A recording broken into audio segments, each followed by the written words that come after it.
Hi friends, সবাইকে শুভ রাখি পূর্ণিমা। তো আমিও হচ্ছে আমার ভাইকে রাখি পরাবো আর সব ভাই বোনদের মতো। তো আমি দেখো আমার ভাইয়ের জন্য একটা স্পেশাল রাখি বানিয়েছি। তো এই হচ্ছে, এটা টাকা দিয়ে আমি রাখি বানিয়েছি, এটাই ওকে পরাবো। আর তার সাথে হচ্ছে দোকানের কেনা রাখিও আছে, আমি কেনা রাখিও নিয়ে এসেছি, পরানোর সময় তোমাদের সাথে শেয়ার করব। আর এইবার একটু ইউনিক বানালাম, এটা আমি অনেকের রিলস থেকে দেখে শিখেছি, তো আমিও বানিয়ে ফেললাম আমার ভাইয়ের জন্য এই রকম একটা রাখি। তো কোয়েল বল, কেমন হয়েছে রাখিটা? খুব সুন্দর হয়েছে। কখনো দেখেছিস এই রকম রাখি? না। তো আমি ফার্স্ট টাইম বানালাম, আর আমি কাকে কাকে রাখি পরাবো সেটা তোমাদেরকে দেখাবো। আর আরেকজনের কথা বলে দিই, আমি কিন্তু পুচিরানিকেও রাখি পরাবো। পুচিরানি, তুমি পরবে তো আমার হাতে রাখি? তাই?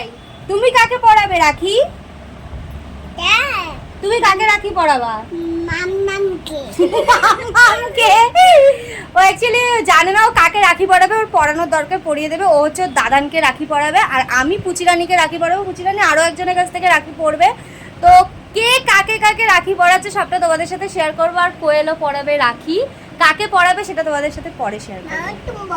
চলো, আর যদি দেখতে চাও যে আমি কাকে কাকে রাখি পরালাম, তো অবশ্যই কিন্তু আমার এই ভিডিওটা লাইক কমেন্ট শেয়ার করে দিও, আর পেজটা কিন্তু ফলো করে দিও। তো চলো টাটা। পুচি টাটা করে দাও। টাটা।